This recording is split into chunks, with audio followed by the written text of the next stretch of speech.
This is a smaller camera. Now, it has a silicone cover underneath where the actual micro SD card and the micro USB connects to it.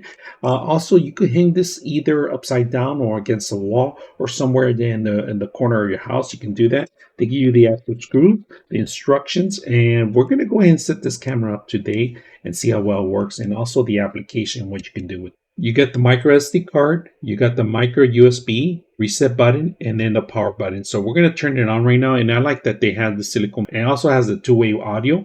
You could hang it on the side of it if it's mounted on the side, or in the bottom of it. It has the actual connections either way. All right, so we're going to set it up and see how it works. All right, make sure you have a power source. Hit the power button, hold it down until you actually see a blinking light. When it starts blinking, that means it's on. So there it is, comes on right now. And then we are going to actually run the application, which you have to download it. So we're going to have to download the application. We're going to allow it. And we're going to set up this camera. This is a new camera. So, all right, we got the camera connected with an actual barcode. All right, that display on my phone. It was able to connect. It took a couple of seconds. I set up my Wi-Fi already, and we're set to go. So we're going to go ahead and show you the app. All right, so let's take a look at a couple of features about the camera itself, all right?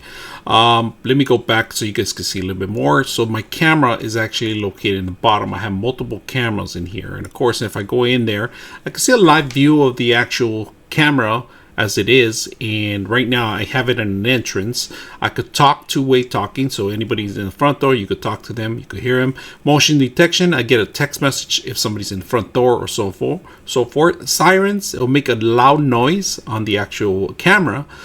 History is what I like. This is the best thing about, like, I go back in history and I could see calendar setups where what date there was motion and so forth. And if you hit a date or something like that, you're gonna see a little caption of what I was doing during the time. All right, so that's one thing I like about the camera itself, that you can go into features like that. Right now I have an SD card on it, so it's saving a lot of things on my history SD card, but you go actually buy the cloud system too. You could change the audio and the video to SD to QHD, you know, higher quality. If you have a better internet, you could get better quality videos too. But if you want to save more of your memory card, I suggest SD, keep it as it is. So very simple to set up the camera, nothing difficult about it. So I hope you guys enjoy the video.